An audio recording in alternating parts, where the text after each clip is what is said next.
Bonjour à tous. Aujourd'hui, je ne vais pas vous parler directement de jeux de société. Je vais vous parler d'impression 3D. Alors moi, bon, j'ai une imprimante résine. C'est un petit plateau, hein, c'est une Alloy One.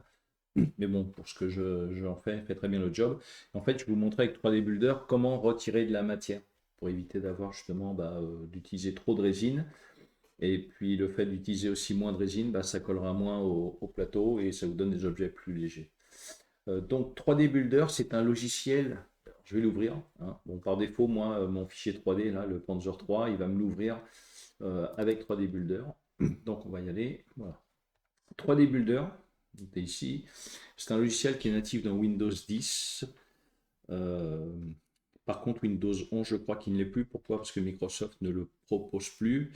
Néanmoins, pour ceux qui ne l'ont pas, vous pouvez toujours le télécharger. Il est disponible en téléchargement. Vous passez par un moteur de recherche et vous allez le trouver sans problème. Donc une fois que j'ai chargé mon modèle, je viens cliquer sur modèle d'importation et là, quand je clique sur l'objet, vous voyez, il l'a pris en compte. Donc vite fait, je vais vous expliquer ces petits icônes-là. Bien évidemment, cette vidéo n'est pas faite pour ceux qui maîtrisent parfaitement les slicers notamment, ou ce type de logiciel. C'est vraiment, ça c'est du basique. Euh, Moi, c'est pour ce que j'en ai besoin. Donc ici c'est si vous voulez le déplacer sur le plateau. Ici, c'est si vous voulez le tourner, mais je vous montrerai d'autres méthodes pour le tourner. Et ici, ce sont les dimensions de la pièce. Si je clique ici, vous voyez, il me donne les dimensions. Donc la largeur la plus importante, enfin la longueur la plus importante, la largeur la plus importante et la hauteur, le point le plus haut. Bon. C'est pas spécialement important pour l'instant. Donc hop, je reviens ici. Vous pouvez aussi, en gardant le bouton de souris, le clic gauche d'appuyer, vous pouvez voilà, tourner votre pièce. Alors votre plateau, vous ne tournez pas la pièce en fait, hein. Vous verrez à quoi ça va nous servir. Donc pour vider de la matière, là, si on regarde, le char est plein en dessous. Alors, hop, voilà. Le char est plein. Donc le but, c'est d'éviter d'avoir toute cette résine qui apporte rien. En fait, il n'y a rien sous ce char, hein. Si après vous avez des objets où effectivement tout est bien, comment euh, juste, tout est bien détaillé en dessous, bien sûr, vous n'avez pas enlevé de matière, hein. Et moi, c'est pour du tabletop, donc en gros, une fois qu'il est posé sur la table, on s'en fout de savoir ce qu'il y a en dessous, on ne le voit pas. Vous allez aller dans Insérer, tout en haut à gauche, Insérer, et je vais prendre là, moi le but c'est de retirer de la matière sur cette partie-là. Sur cette partie-là. Donc je vais mettre un cube. Donc par défaut, le cube, vous voyez, donc c'est lui qui m'a été sélectionné. Le cube, je vais regarder, il fait une dimension de 40 par 40. Par 40, voilà. Parce que c'est un volume, hein. Donc vous voyez déjà, il me fait ça. Si jamais j'enlève la matière de ce cube, clairement il va y avoir des défauts dans le char, hein. Vous voyez ici il va manquer de matière, là où il y a du verre. Donc, première chose que je vais faire, donc pardon, soit vous modifiez directement vos valeurs d'ici, soit autrement vous pouvez prendre les petites flèches qui sont là et les réduire. Donc je vais faire ça ici, ça ici. Ensuite, vous voyez, toute la hauteur, là, je perdrai tout ce qu'il y a sur le char. Si je soustrais cette pièce-là à mon char, là, il va y avoir un grand trou, un rectangulaire. Ici, on va être... Voilà, on va avoir un grand trou ici, mais ça, c'est pas gênant, puisque c'est ce qu'on veut. Donc maintenant, ce que je vais faire, je vais l'étirer dans ce sens-là. Voilà, alors attention de ne pas trop l'étirer, puisque c'est important malgré tout, il vous faudra garder une certaine épaisseur. Garder, allez, on va dire, un bon millimètre, voire deux. Donc là, je vais faire pareil ici. Ensuite, je le ramène. Donc si jamais je soustrais comme ça, hormis la partie en haut, il n'y aura plus rien. Okay, mais voyez là où c'est ouvert, ça veut dire que là, on voit le modèle. Donc la question, c'est ici, je ne sais pas si vous distinguez bien, il y a des parties qui vont être imprimées. Donc là, visiblement, Ça veut dire que tout serait bon. Donc maintenant, ce qu'on va faire, on va réduire la hauteur. Donc si vous voyez, tant que je reste comme ça, si jamais je fais ça, donc là, bon, on va avoir un trou, ça c'est pas un souci, mais on va avoir aussi un trou ici. Donc ça, c'est pas important, ça c'est pour la tourelle. Donc là, par contre, clairement, il ne faut pas le laisser ça, parce que sinon on va se retrouver avec un trou ici. Donc on va continuer de réduire. Voilà. Et là, on regarde.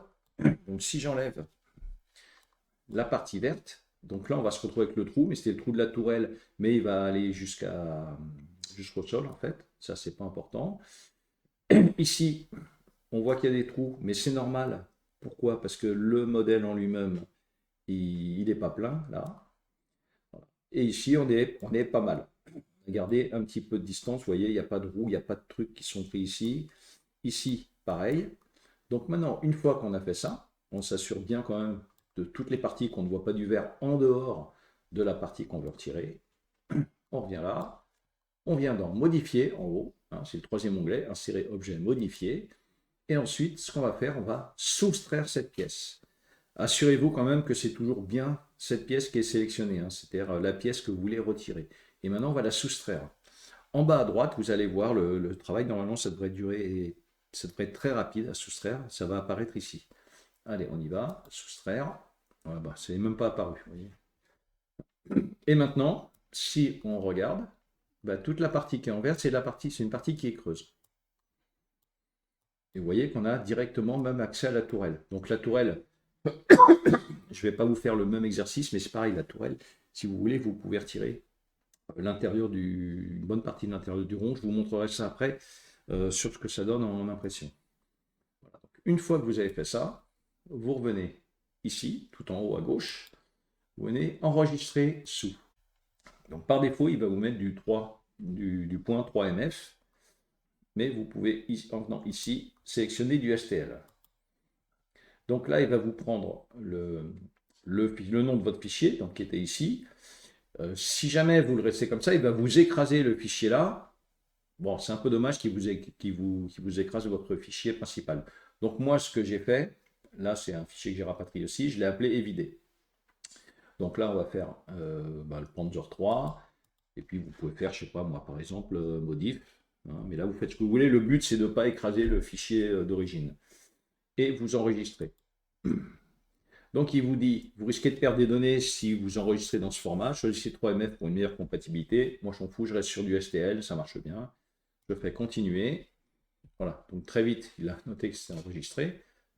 Et là, maintenant, c'est terminé. Et vous pourrez directement, maintenant, prendre ce modèle-là dans le slicer. Alors, ce que je vais vous faire, je vais vous montrer maintenant, je vais passer sur une autre caméra. Je vais fermer ça. Je vais passer sur une autre caméra. Voilà. Et maintenant, je vais vous montrer donc ce que ça donne. Ce que ça donne sur différents modèles. Donc ça, c'est le Panzer 3 que j'ai pris pour ma démonstration. Vous voyez, et là, il est creusé. Donc, ça veut dire tout ça est creusé. Sinon, j'aurais eu de la résine jusqu'ici. Alors, donc moi, j'utilise une résine de base. Ça veut dire que c'est une résine qui a un pouvoir quand même de rétractation qui est un peu chiant. Parce que des fois, on peut avoir des supports qui se décollent ou des fois, quand il y a des grosses surfaces, alors bien sûr, même incliné, hein, des grosses surfaces, c'est un peu plus difficile de le décoller. Donc, vous voyez, avec ça, au moins, déjà, il est vachement plus léger. Et puis, vous avez économisé tout ça de résine. La tourelle, donc je ne vous ai pas montré en exemple là, mais là, en fait, c'est pareil, la tourelle. Donc, j'ai gardé la tourelle qu'il y avait et j'ai creusé ici. Parce qu'ici, sinon, c'était tout plein. C'était tout plein. Donc là, j'ai creusé ici, puis j'ai fait 2 petits trous. Là. Donc, une fois que vous l'avez repositionné sur votre char, voyez, vous ne voyez plus rien. Hein. Voilà, elle bouge, c'est nickel. Voilà pour la tourelle. Je vais vous montrer d'autres exemples. J'ai fait ça aussi avec une voiture de la résistance, Deuxième Guerre mondiale. Donc ça, j'ai un Patreon en fait sur Esquisse Miniature, parce que je joue aussi à Bolt Action, et donc j'aime bien cette période-là. Donc là, c'est pareil, c'est une voiture qui est pleine. qui était pleine et je l'ai évidée aussi. Donc il n'y a pas énormément de résine, hein, on ne va pas gagner là énormément de résine, mais au moins c'est évidé et je trouve que c'est plus simple. Et un truc que j'ai fait aussi, des caisses. Donc ces caisses-là, elles vont me servir pour le jeu SAS Rogue Regiment, mais elles peuvent vous servir pour d'autres jeux. Donc c'est des caisses que j'ai trouvées, pardon, c'est des caisses qui donnent sur Gloomhaven, je crois, en fichier. Donc c'est fichier gratuit, hein, contrairement à la fichier La Voiture de la Résistance où je l'ai acheté sur le site Esquisse Miniature. Et là, vous voyez, bah, c'est pareil, je l'ai vidé. Je l'ai vidé. Alors, si bien sûr vous voulez la caisse entière, il n'y a pas de problème, hein, vous videz rien, ou vous videz un peu, vous faites un trou, c'est comme vous voulez. Mais moi, je l'ai vidé, pourquoi? Parce que sur la table, elle va être comme ça. Et une fois que c'est comme ça, bah, vous pouvez faire ce que vous voulez, en fait, vous ne voyez pas le dessous. Voilà. Donc tout ça, c'est pour vous expliquer, en fait, comment économiser de la résine, comment bah, gagner aussi d'avoir un meilleur décollement de la pièce, voilà, sur une petite imprimante que j'ai moi, et en utilisant de la résine standard. Hein. Je ne vais pas mettre de la résine à 80 ou 90 balles le litre. Voilà, moi j'utilise de la résine qui va entre 15 et 20. Alors ce sont des résines standards, hein, de marque, mais ce sont des résines standards. Et moi ça me convient très bien. Maintenant, je vais vous montrer une autre utilisation aussi que j'utilise avec 3D Builder. C'est des figurines qui, quand je les achète ou quand je les télécharge gratuitement, hein, puisqu'il y a des fichiers qui sont accessibles gratuitement, ben, vous avez des figurines des fois qui possèdent un socle. Alors c'est chiant, notamment si vous voulez mettre un socle vous. Donc je vais prendre l'exemple d'un investigateur. C'est pareil, c'est un pack qui est gratuit. Euh, c'est un investigateur des demeures de l'épouvante pour le mythe de Cthulhu. Donc là, c'est Daryl Simmons, je ne sais pas si vous l'avez reconnu.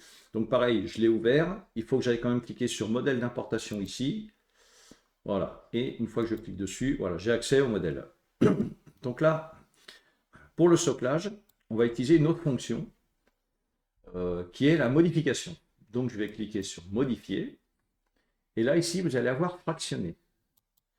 Donc fractionné, donc là, il vous l'a fractionné. Donc soit je décide de conserver le haut, soit je décide de conserver le bas, soit je décide de conserver les deux. Donc là, il vous montre bien les deux pièces. Moi, ce qui m'intéresse, en fait, c'est de virer le socle. Donc ce que je vais faire conserver le haut. Et ensuite, je vais jouer avec cette distance-là. Je vais cliquer deux fois dessus, pardon. Ah non, pardon, hop, hop, c'est là. Ok, donc c'est une nouvelle version, ça. Donc je viens cliquer ici. Pour descendre la figurine, pour avoir une plus grosse partie sur le haut, il faut rentrer une valeur positive. Alors je vais commencer, je vais rentrer 10. J'accepte. Vous voyez déjà, on descend. Donc 10, c'est pas assez. Je vais passer à 16, par exemple. Voilà. Déjà, là, vous voyez, on ne voit pas le socle. Bon, les chaussures sont quand même très fines. Donc ce qu'on va faire maintenant, comme on n'est pas loin, ben, je vais descendre millimètre par millimètre. Je viens à 17. Et là, qu'est-ce qu'on voit? Pardon. À 17, le socle est apparu. Donc, ce qui veut dire que la bonne valeur va se trouver entre 16 et 17. Donc, je reviens ici, je vais taper 16,5. Accepter. Boum. Et là, quand je regarde, vous voyez, on ne voit plus le socle. C'est-à-dire que quand si vous sauvegardez votre figurine comme ça, vous aurez ça, exactement. Ce que je peux faire maintenant, je peux toujours affiner. Donc, 16,5, on voit qu'il n'y a plus le socle. Je vais aller à 16,6. Accepter. Et là, on voit toujours pas le socle. Ce qui veut dire que 16,6, c'est encore bon. On va pousser encore un peu plus loin. De toute façon, quand ils créent les socles, ils ne vont pas les faire au micron près. Voilà. Et là, vous voyez, à 16,7, on a de nouveau le socle qui apparaît. Donc, je vais revenir à 16,6. Ça ne sert à rien d'aller plus loin. On n'est pas au dixième de millimètre, on s'en fout en fait. Voilà. Et une fois que j'ai fait ça, je reviens ici. Donc, je vais conserver le haut. Si je veux le bas, vous avez votre socle. Donc, vous pouvez très bien aussi conserver le socle. Vous voyez, vous avez les empreintes des pieds, mais ça, on s'en fout en fait. Si vous voulez conserver les deux, ça vous fait ça. Voilà. Moi, le but, non, c'est juste conserver le haut. Le bas, je m'en fous. Et je vais fractionner. Voilà. Donc, ça a apparu vite fait à droite, là. Et maintenant, fractionner, il n'y a plus qu'une seule pièce et il n'y a plus le socle. Et là, dans ce cas-là, vous allez faire pareil. Vous allez venir ici, enregistrer sous. Toujours pareil, moi je vais le prendre directement en STL. Donc c'est Darrell Simmons. Donc si je fais comme ça, ben, on se retrouve avec le Darrell Simmons d'origine, mais qui avait le socle. Donc moi, je vais garder mon fichier d'origine et je vais mettre sans socle. J'enregistre. Toujours pareil, il m'explique que c'est le mieux de faire au fichier 3MF, on s'en fout. Je laisse en STL, il enregistre et c'est terminé. Donc ensuite, bah, vous prenez votre figurine, vous allez sur votre slicer et vous le préparez avec les supports, avec tout ce qui va bien. Donc j'espère que ces petits trucs vous serviront. Si autre chose qu'on peut faire, si vous voulez mettre un aimant sur le socle, quand vous avez notamment un socle, en fait vous allez faire pareil. Ce qu'on va faire, je vais reprendre la pièce de Darrell Simon, l'origine. Donc celle-là, hop, je l'enlève. Je vais aller rechercher mon Darrell Simon d'origine. Ouvrir, donc il était là. Voilà, je le reprends. Pour pouvoir aller dessus, vous voyez, si je clique, il ne se passe rien. Il faut que j'aille sur modèle d'importation. Là, maintenant, c'est bon. Et ce que je vais faire, maintenant, bah, je vais faire, comme tout à l'heure, insérer un objet. Cette fois, je vais insérer un cylindre. Donc, vous voyez, par défaut, le cylindre, il me fait 40 par 40. Donc là, on ne voit plus la figurine. Donc, ce que je vais faire, je vais réduire la taille de mon cylindre. Donc, allez, on va mettre du 6 mm. 6 mm. Hop, 6 mm. Et puis la hauteur, bah, si mon aimant fait 2 mm de haut, allez, je vais mettre 2 mm. Voilà. Ensuite, il va falloir que je bouge mon... Hop. Donc là, vous voyez, on ne le voit pas encore apparaître, le rond. Donc ce que je vais faire, je vais encore le diminuer. Ici, si je fais ça, il ne me fera pas 2 mm. Donc ce que je vais faire maintenant, je vais le remonter. Ici, il apparaît. On va faire ça. Je viens sur modifier, soustraire. Et voilà. Et maintenant, bah, vous avez un trou qui fait 2 mm de hauteur et 6 mm de large. Donc sur un aimant à 5 mm, forcément, l'aimant va rentrer. Voilà. Là, vous n'avez pas besoin de faire un cercle de 5 mm pour que l'aimant rentre pile poil. En fait, vous allez vous retrouver avec un périmètre une circonférence, un périmètre de 6 mm de diamètre. Pour un aimant à 5 mm de diamètre, c'est bon, ça vous fait 0,5 en gros entre chaque, il n'y a pas de souci. Voilà. Donc ici, bien sûr, si je veux le conserver comme ça, pardon, hop, si je veux le conserver comme ça, bah, je l'enregistre et puis je me mets par exemple socle, aimant ou comme vous voulez. Voilà, donc vous pouvez faire ça aussi. Voilà, c'est un petit logiciel qui est gratuit.